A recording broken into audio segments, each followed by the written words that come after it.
and welcome back to another episode of The Book Stop. I'm your host Jen, and I'm very excited to talk about today's episode. But before we begin, there will be spoilers as we talk about major events that unfold within the story. In addition, each episode will have a list of trigger warnings in the description. Be sure to follow the podcast on Instagram at The Book Stop Podcast, and show your support on Patreon for early access to episodes and other additional content.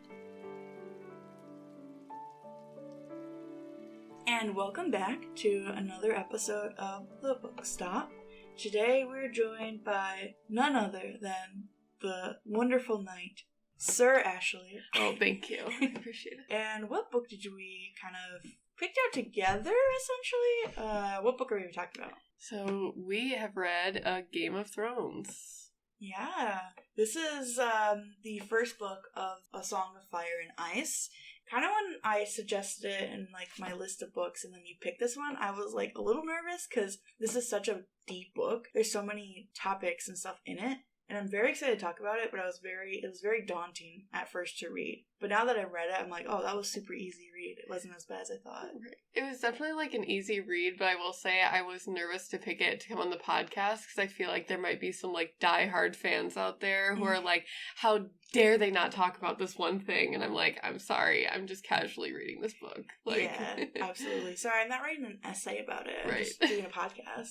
That's a good thing to bring up because we're definitely not going to get through everything in this hour that we're going to talk because it's such a dense book and there's just so much in it. Every chapter has something in it. Right. Game of Thrones was written by George R.R. Martin, and this book was published in 1996. Yeah, so before we get started, we're going to play a little game. Ooh. So you're going to summarize this book in 30 seconds. Oh, goodness. Try your best. Okay, let's go. Okay, so it starts off, we have a couple of different houses, couple different lords. We have one king, but a bunch of different lords and stuff like that.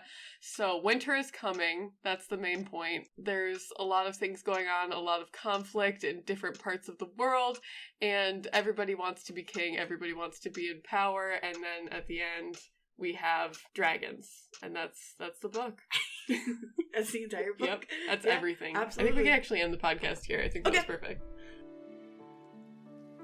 I'm just kidding. Anyways, yeah, that's great. I'm going to summarize it really quick for that one random person that lives on an island by themselves that happens to get a radio signal and can listen to this podcast that doesn't know what the series is about. In a land where summers can last decades and winters a lifetime, trouble is brewing. Sweeping from a land of brutal cold to a distant summertime kingdom, here is a tale of lords and ladies, soldiers and sorcerers, assassins and bastards, who come together in a time of grim omens. Amid plots and counterplots, tragedy and betrayal, victory and terror, the fates of the Starks, their allies, and their enemies hang in the balance, as each endeavors to win the deadliest of conflicts, the Game of Thrones. Ooh. Yeah, I love the show so much. It's like one of my favorite shows. Not the last season, but we're going to try our hardest not to talk about the show, just strictly talking about this first book. Right. I might slip up, but yeah, so let's go ahead and get started with our favorite quotes. Okay, yeah, so I brought 2 quotes today, actually, and both of them are from Tyrion, and I felt like I had to bring 2 because the first one that I brought, I feel like, is a very basic one. Like, everybody knows this quote, and when you watch Game of Thrones, they're like, oh yeah, that's the one that you get from Tyrion. So I'll read that one first. Never forget what you are, for surely the world will not. Make it your strength, then it can never be your weakness. Armor yourself in it, and it will never be used to hurt you. I just think that's a great quote, and very true. And I think he was saying it to Jon at the time, and I think he needed to hear it, even though he didn't really listen to the wisdom at the time, but I liked it. And then the next one from Tyrion is, death is so terribly final, while life is full of possibilities. And I love that one because, first of all, it's true, but second of all, it really pissed off Cersei. And I'm always here for pissing off Cersei. Yes. So. Yeah, I actually brought that first one as well. Like what you said, like, Jon definitely needed to hear it because he has been looked down upon his entire life for being the bastard of Ed Stark, right. The Lord of Winterfell. Tyrion, coming from one of the most powerful families there is, the Lannisters, and he is a dwarf. He's looked down upon for literally everything that he is, while Jon is just a name. Jon is going to eventually become greatness, and Tyrion in his own way will as well. But yeah, absolutely, I love that quote so much. Yeah. I also agree. Anything to just make Cersei angry, I'm here for it. For sure. So the quote that I brought was, he told me that Maester's collars are made of chain to remind him that he is sworn to serve. I asked why each chain was a different metal. A silver chain would look much finer with his gray robes, I said. The Maester Lewin laughed. A maester forges his chains with study, he told me. The different metals are each a different kind of learning. And then he goes into talking about like which each one of these mean. And he says, a chain needs all sorts of metals, and a land needs all sorts of people. The Night's Watch needs all sorts too. Why have a ranger and a steward and a builder? Lord Randley couldn't make Sam a warrior, and Sir Alistair won't either. You can't hammer tin into iron, no matter how hard you beat it, but that doesn't mean tin is useless. That was a little bit longer, but essentially talking about how it doesn't matter how hard you work somebody or how much you try to change them. If they are destined to be one way, that's just how they're going to be. And I like that this book kind of falls into that quote, but also kind of counteracts it. People change throughout the story as people change nowadays. But yeah, I just really like that quote. I'm here for that. All right, so let's hop into some stuff that we liked about the book. Obviously, right off the bat, great writing. Mm-hmm. I think George he has a specific taste, I guess, and I love that. And this is the book that kind of got me back into reading when I first started. During college, didn't read as much. I picked up this book and I started reading again, and I was like, okay, yeah, I like this. I love the characters and world building. I think he is one of the best, in my opinion, of world building. I find myself just diving into it, and when you watch the show, you kind of see it visually, and it's such a gorgeous world. It's got history to it, and it's built off that history. And because you have that history, the characters feel more real because they have something to actually fight for and stand up for and believe in. So it kind of all draws in together really well. The other thing I love is all the female characters. I think they are all so strong in their own way. I've read a lot of fantasy books. I won't name any particular, but there's a lot that don't have any female characters. So it was kind of like a breath of fresh air. Not saying that this book is, top tier. There are things that I don't like that we're going to talk about in a second that kind of knock it down a couple pegs for me. But I love seeing that representation of having those strong female characters. And they're not just weak and waiting for a knight to come save them. Like, some of them are knights, and some of them do what they have to do to survive. Right. I also really like that no character is really safe. Like, literally anyone can die. It doesn't matter who you get attached to, the quote-unquote main character, which this one doesn't specifically have, like, a solid main character, because we go through so many different points of view, which, if you've listened to the podcast, I've said a dozen times, I love point of views. I think it's a great way to tell a story. So I just love being like, oh, I love this character. There's no way he's gonna die. And then the next chapter, he's got a sword through his throat, and you're like, oh, okay, never mind. Oh, whoopsie. So I love that moment of finding the character that you are attached to, and then just dreading the entire time that you're like, oh god, please don't do something dumb. Right. And the other thing that I really liked is that I didn't really feel any kind of drag in the story, apart from like Catelyn's point of view. But everything else, there was momentum. There was moments of hesitation where I'm like, okay, what's gonna happen? There was just a constant go, go, go, to the point where I was like, okay, I can stay with this story. Okay, well, I guess I'll get into my likes, but honestly, they are very similar. Like, I really do love the detail that he gives. I feel that sometimes when I'm reading fantasy books, I'm like, wow, there's a lot of detail that I just do not care about. Mm-hmm. Like, you do not have to go into this so much. I feel like he has a very good mix of things that are minuscule, but also, like, very big, like the story building and stuff like that. The small detail I honestly really appreciated, instead of feeling like, oh, can he really just, like, get over it? Like, we don't need to know, like, what exactly the style, or I don't know. We don't need that much detail, but he does a very good job at that. I also really, really love the powerful female characters in this book, and I feel that there are a lot of them, and, like, there's a lot that you can look up to, but then also a lot where we'll get into it more, but I feel like even just seeing like how Daenerys changes throughout the story, she starts off as being like helpless, but becomes one of the most powerful people in the world very quickly. I really do love the characters, character building, the world building. I just feel like he did a very beautiful job with that. Yeah. Diving into this first book especially, that it's broken up very well. Mm-hmm. So you can pick it all up without being just shoved down your throat, which a lot of fantasy books do. You just start in and you're like, I have no idea where I am. I have no idea who these people are. I need to explain to you, while he kind of like walks you through it. Yeah, so what are some things that you dislike about this book? I would say this is a like and a dislike, because I do really love the point of view writing, and I love, how each chapter is a different perspective. I think that's great.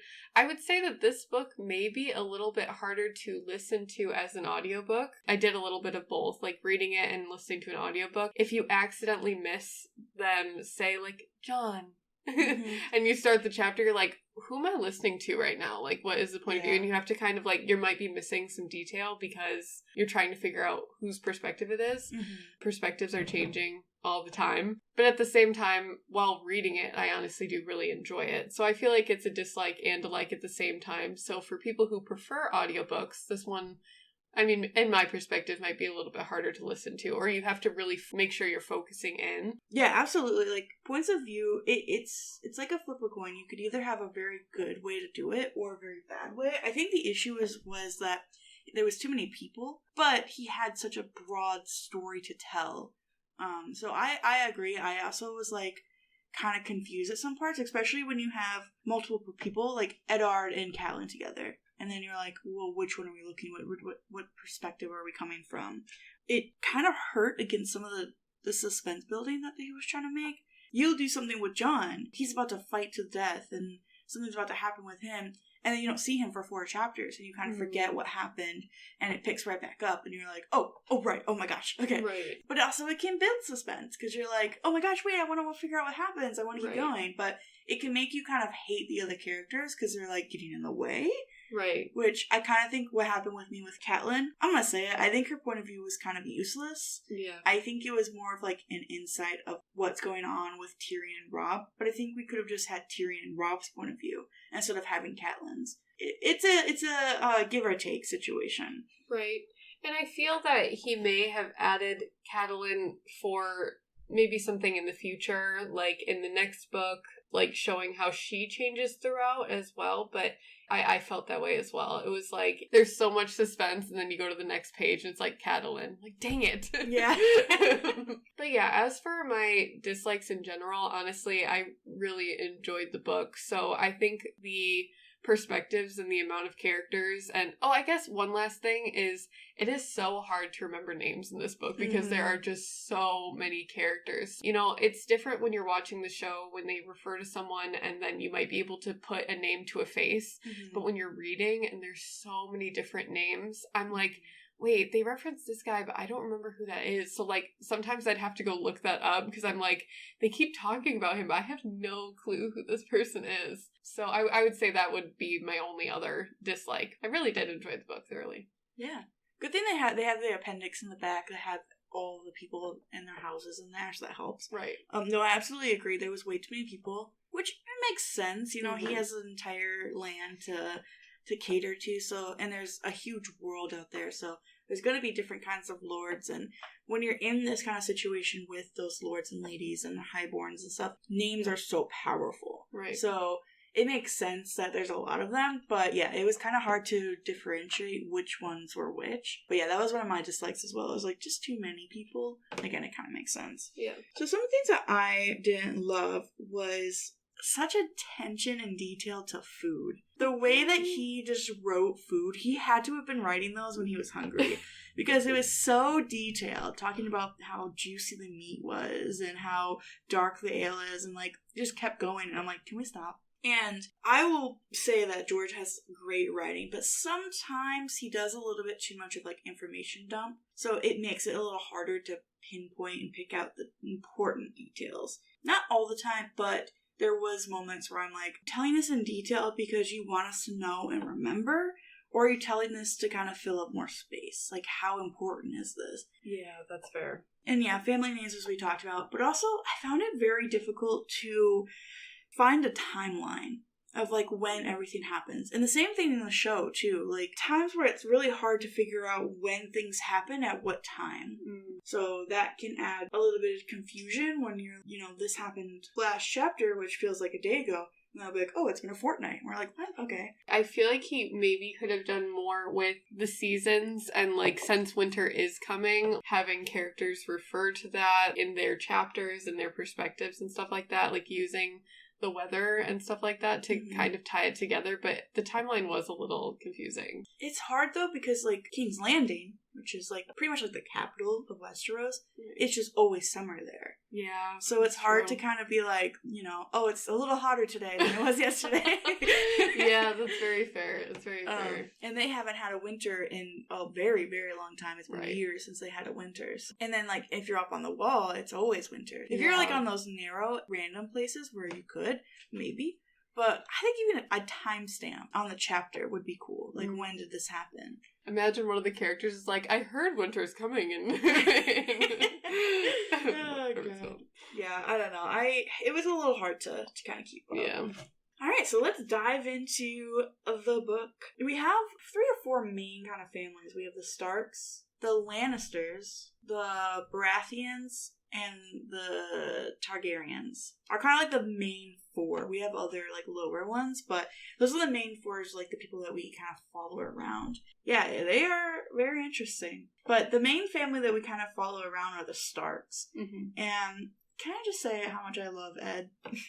He's just amazing. He's too good. He's the character I specifically want to talk about because he's such a strong character because he does what's right and it eventually gets him killed. Right. I'm glad that he gave him a point of view, first of all, because I feel like he was so important in this story. Going from, you know, the Lord of Winterfell to following Robert back to King's Landing and finding all of these things that the Small Council does, and then eventually leading to his death and Robert's death. It's crazy, and I love Ed specifically because of his view on death and justice, and how there are multiple times during the chapters where he is talking about how death can't be used as a kind of a crutch for other people, that it has to be justified. But basically at the beginning of the story, like right at the beginning, we are introduced with Bran, and he's talking about how his dad has to kill somebody because he committed a crime. And John's like, don't look away, he'll remember this. You know, he teaches his kids young, you have to do what's right when it's right. You can't just act upon your emotions and seek revenge, which is a whole nother topic we're going to talk about. And then he has a whole nother section with, like, Dany and the baby, and, like, how Robert wants to kill the baby and Dany because basically she's the last, like, family member of the Targaryens, and she's, like, she owns the throne, essentially. Ed is like, no, we're not killing a baby. Right. We're not gonna kill the mother just because you're scared he's gonna grow up and come take your throne. Like, we're not doing that, and it caused an entire conflict. It led to a lot of decisions that happened at the end of the book. Yeah, I just think that he is one of the only truly good people in this book, which I should have expected for him to die so shortly on, but it did hit so hard because it's like, this man truly is good and everybody else has some sort of plan or some sort of malicious intent in some way, but I feel like Ed honestly just wants good for his family and his people and the world in general. Like, he actually cares. So it makes sense that actually caring would get you killed in this book, but it is unfortunate. Yeah. Varys, they call him the Spider, he approaches Ned and was like, me and you are the same. We care about the kingdom. We care about the land, not just ourselves. What a guy. What a guy. To go back to what I was talking about, like, driven by emotion, like, a lot of the characters, they're so emotional, and they need to sit down with a therapist and kind of understand their feelings. Could you imagine? They pull up, they lay on the couch, their long sword next to them. They're like, I just really had a rough day, and I wanted to stab this guy in the throat, but I remembered our lessons, and I remembered not to do that. I remember not to order someone to go kill someone from across the ocean. I really thought about my emotion today.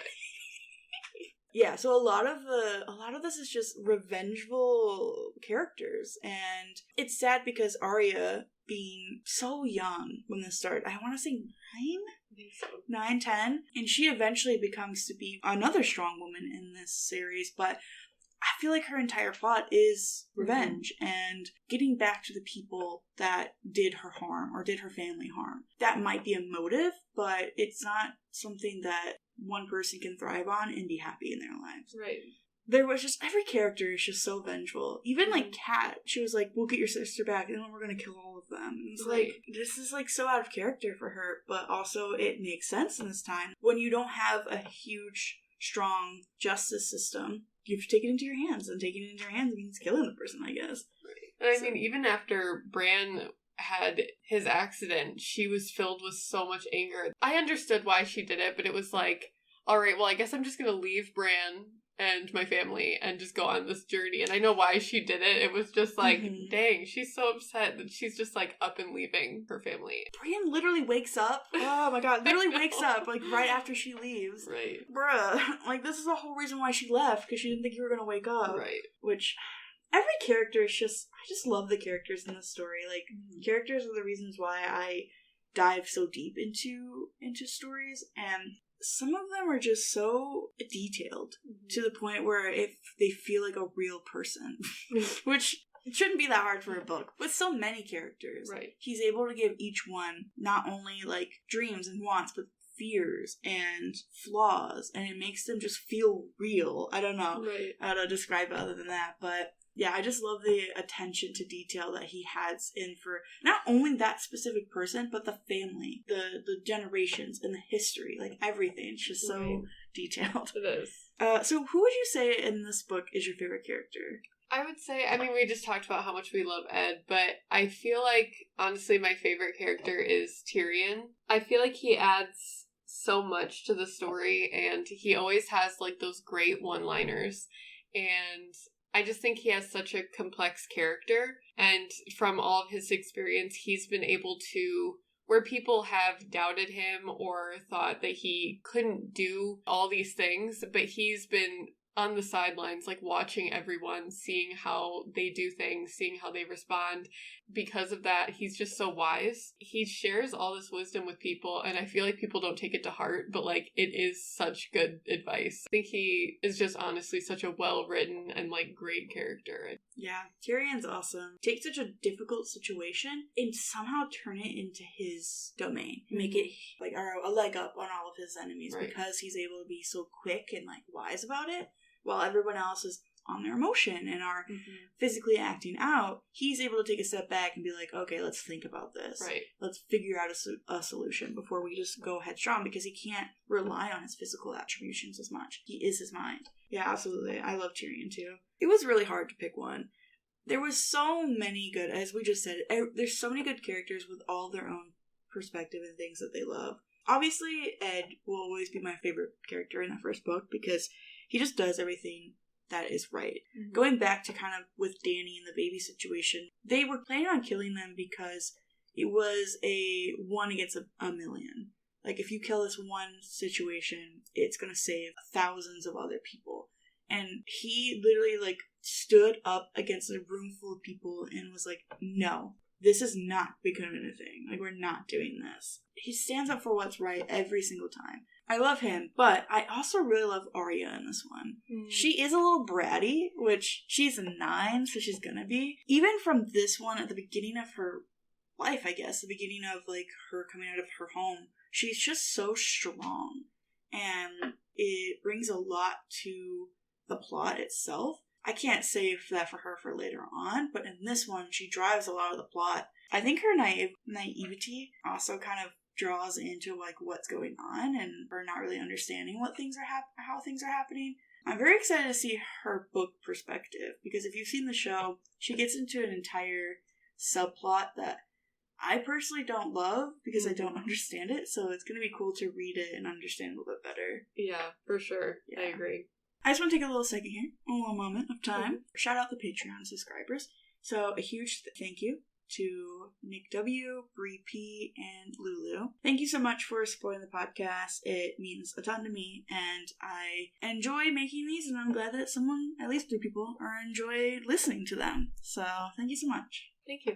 Yeah, so obviously this is a fantasy novel, considered a dark fantasy, which I did not know was a thing. We've been talking a lot about how great this book is, but going into it, it is worth mentioning that this book is very harsh. It's got a lot of very difficult topics to go over. Obviously, there's death in this book. People are literally killing other people to get to the throne, and, you know, slavery, and there's sexual assault, there's child abuse, there's just, the list is literally endless. Like, he just pulled up the list of bad topics and just yanked them all into the book. And not, like, supporting any way, but, you know, this is a long time ago, and these things were something that society kind of turned an eye to. So it's something to keep in mind when you're reading the book, because the show kind of shows it a little bit, but it doesn't go into as much detail as the book does. Yeah. You gotta be careful. You know, I did watch the show before I read the book, and I think I knew what I was getting into, but if I had never watched the show beforehand and just jumped right into this book, I think I would have been, like, pretty surprised. Like, wow, there's a lot going on, and it is a lot, like, darker than I would have expected. So I would say for anyone who hasn't watched the show and wants to read the books first, I mean, yeah, you really do have to be living under a rock to not know anything about the show, what goes on. But, like, if you have never, it does have a lot of harsh topics that would be hard to jump into without knowing what you're getting yourself into.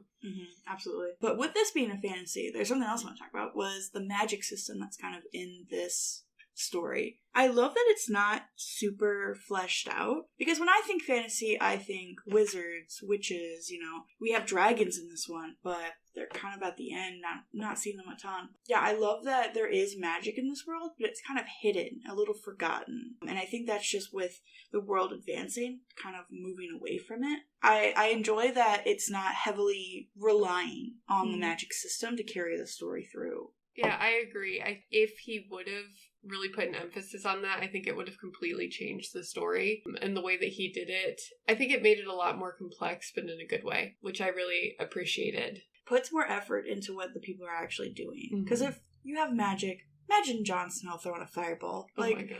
It wouldn't have hit hard. No. I wouldn't have believed it. Freaking Arya carrying around a wand. Like... That would be funny. I would love that, honestly. Oh, God. But yeah, we don't see it a ton in this one, but in the next book, when the Red Lady comes in, we see a lot more magic kind of being introduced, and when Daenerys kind of continues her story, we see magic on her side as well, especially with the dragons. But yeah, it would be a completely different story if they were throwing around, like, Hocus Pocus style, like... They're trying to, like, summon a demon to kill Daenerys from the other side. Well, actually, I guess that... Well, no spoilers for the next book, but... I enjoy that, because I know I love a good magic system, but sometimes I just want some knights, you know, throwing around swords. Right. So, oh my god, Tyrion on a broom?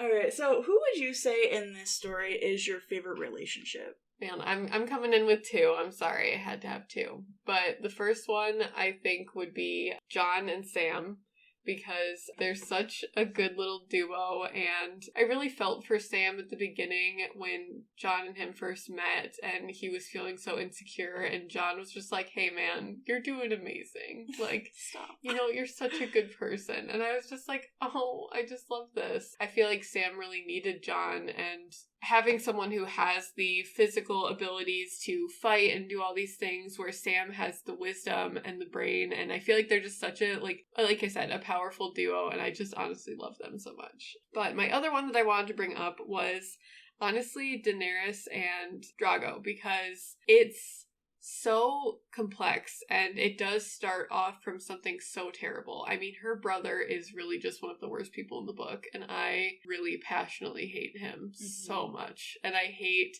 that Daenerys calls him the dragon, and he calls himself the dragon. I want to gag with this whole detail that he has with them. But it starts off with Daenerys being sold to Drago, but they actually do fall in love. I just really like how it did turn into, she saw something in him, and, you know, they killed her brother together, because seriously, the worst. Hate him. Oh, yes. You know? To branch off of that, she was sold to him not as a slave, but as a Khaleesi. She was meant to be his queen, and Drago is, I guess if you had use a word for it, he was a ruler or the king of the whole Dothraki. And their relationship did not start out well, but you saw both of them have these tender moments where they started to fall in love with each other, and she calls him her sun and stars while he calls her the moon. And so you get to see them kind of fall in love. Yeah, when he does eventually die because of a scratch or a wound, and she is carrying his child, and she sacrifices that child unknowingly to save him, and then it just didn't work out. And it's really sad, but also a big turning point for Daenerys, and is such a strong and important choice that had to happen to make her who she was. Yeah, absolutely. I adore that. I wish it would have started in better circumstances, but her brother is trash. I don't even know his name, but this is a we hate that guy fan club. Yeah. So I brought 2 relationships here. Obviously, Jon and Sam. Come on. You can't. Even from the beginning, he stood up for Sam. Right. And their relationship just builds and builds and builds until the end. Yeah, I absolutely adore Sam as well. Sam is what Jon needs, and Jon is what Sam needs. Like, they're, like, literally soulmates for each other. But, like, buddy bro way, you know? Like, they're just perfect for each other. Yeah. My other favorite relationship are the direwolves with each of the Stark/Snow. So we have Summer with Bran, Ghost with Jon, Nymeria with Arya, Lady with Sansa, Grey-Wind with Robb, and Shaggy Dog with Rickons. I love just the relationship each of them have. Obviously, some we see longer than the others, and we see more of an impact. I think it's so cute, first of all, that they get little puppies. Okay, maybe not little. They get big puppies. Yes. And, you know, their direwolf is the sigil of their family. And each one just is like, they link to them so well, and it feels like, literally with Bran, but as time goes on, they are so imprinted onto each other that I couldn't imagine those characters without them. Not to make fun of a kid, but... Don't start a statement with not to make fun of a kid. Well, anyways, imagine seeing a direwolf and, like, this beautiful creature and being like, I think I'm gonna name her Lady. Oh my god, I know. Well, to be fair, they were puppies. But I know. Lady's the one you have an issue with? I do. Well, see, Rickon was like a literal, like... Okay, he was like 4. Yeah, exactly. Yeah. So, like, you know, I think when I was a kid, I named my first stuffed animal Puppy. Like, I'm not creative. But Sansa, no excuse. Lady, bro, every time I read Lady, I'm like, come on, she could have had such a better name. Yeah, but that's just who Sansa is, though. She's a lady. I want to play a game?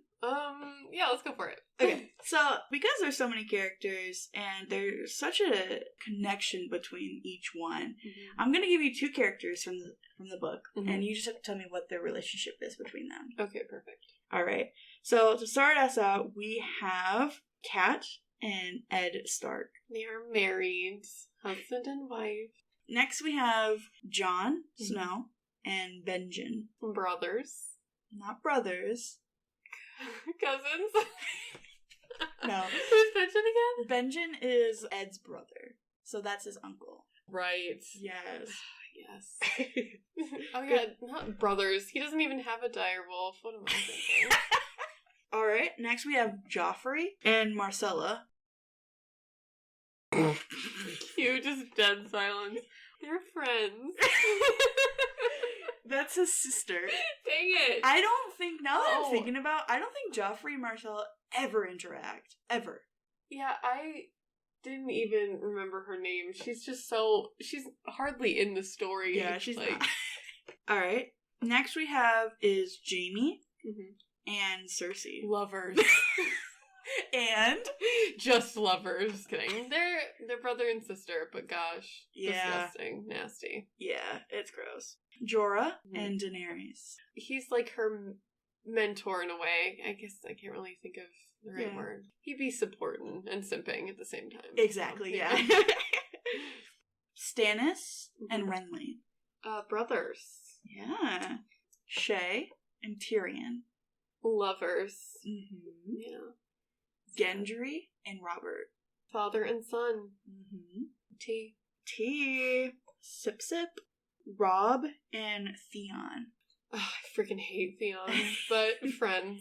He's kind of like a steward, I guess, to their their home. Yeah. Yeah. We didn't talk about how much I hate Theon, but it doesn't matter. This is also a We Hate Theon fan club. Yeah. Theon, I will say, no, I won't. I was gonna say he had a good arc, but he didn't. No, it was just bad all around. Just trash. He's trash. Theon's bad. He's not in it a ton in this one, but the next one. Yeah, and even the parts that he is in it, I'm just like, shut up, Theon. Like, every time he has to, like, anyways, whatever. Yeah. He's just the worst. Yay, that was fun. Yay. I think you got, like, some of them, right? Yeah, most of them. Thank you. Okay. So what would you say in this book, in your own words, your own opinion, what are some things that you would do differently? Starting off, Joffrey would be dead. He just wouldn't exist. I probably would kill him off way sooner.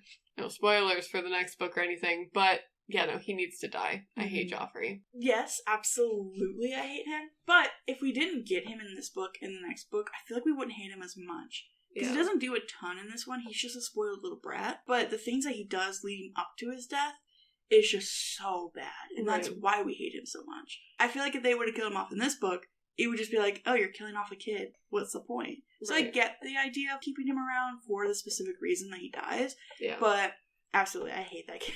Yeah. He's not as bad in this book. You can start to see how awful he is, like, in every interaction that he has. I mean, I think there's one part where he is nice to Sansa while they're watching a joust, and Sansa is saying, like, you know, it's the best night of her life and stuff like that.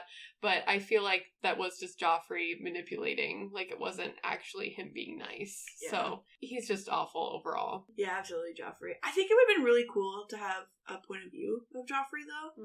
I just really want to know why. Like, why he's doing this. Is he just straight up demented and that's why he's doing it? Like, obviously he had some stuff go on in his life and things happened, but I think it'd be cool if instead of having, you know, specific people to have point of views, if we had within a scene, don't just come back to Cat every time. Maybe switch to Robb or switch to Tyrion. So that way we can understand a little bit more. That would probably get a little bit more confusing, though, as more characters are brought in. But I think it would be cool, instead of coming back to the same person, we came back to somebody else and understood their point of view. But, again, there's just too many people, so I completely understand why you didn't. And I think something that we mentioned earlier is something that I would include in the missed opportunities, which would be like a better timeline so that we understand, you know, what's going on when. Because there's so much happening in this world, so it'd be good to know, like, what is happening when. Because then you could timestamp it, and it could even go back in the past and restate what happens then, and then be like, okay, we're skipping ahead 2 weeks, going back. Like, you could definitely play around with it and get a little bit more into your story. Right. But I would love a good timestamp. Right. Yeah, like when Robert finds out that Daenerys is pregnant, like that gives us some sort of idea of a timeline, for example. But like, that's only the smallest part of the book. Like, you know, there's so much more. Exactly. And we see her throughout her pregnancy. We see her at the beginning when she finds out, and like randomly, like 3 months, and then she's already fully pregnant. And I'm like, what happened with the time? Yeah, I would love a good timestamp. All right, so we're kind of coming to a close here. Again, this book is so dense, we're not going to talk about everything. But yeah, so we do one thing before we go. We do a little rating scale, but we do it a little bit different here on the Book Stop. We kind of make up our own thing. So I would rate A Game of Thrones by George R.R. Martin 8 long swords fixing my anger issues out of 10. Again, I really like the story. There are some things that I didn't agree with or didn't love that kind of drew me back a little bit. Some of those harsher topics where I'm like, probably could have just avoided it completely. But again, I understand, but at the same time, it's a bit much. But yeah, I really love the characters, the world, everything about it. I would have to say I would give the book 9 active dragon eggs out of 10. And I would have to say, like, honestly, the exact same thing. I really love how this was written. I really enjoy the character building, and yeah, some of the topics were very harsh, and I think to build the characters, he included some really rough stuff at some points, but, you know, we will see how that turns out later and how that affects them. Overall, very great book. I really enjoy it. Heck yeah. We're done.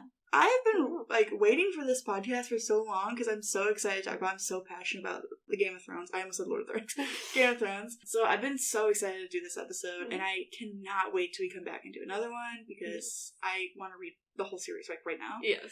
Yeah, thank you so much for coming on and reading this book with me. Yeah, thanks for having me again. It's always a pleasure. We don't have anything scheduled right now, I believe, but if you guys want to see Ashley on again, interact with this episode, comment, like, share, all the good stuff. All the things. And yeah, we'll see you next time. See you next time.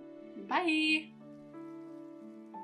Thank you for turning the pages with us today. If you've enjoyed this episode, show your support by leaving a review, sharing the episode, and following the podcast on Instagram at The Book Stop Podcast. Join us on Patreon for early access to episodes and other additional content. Thank you for listening, and I'm looking forward to the next one. Hope you are too.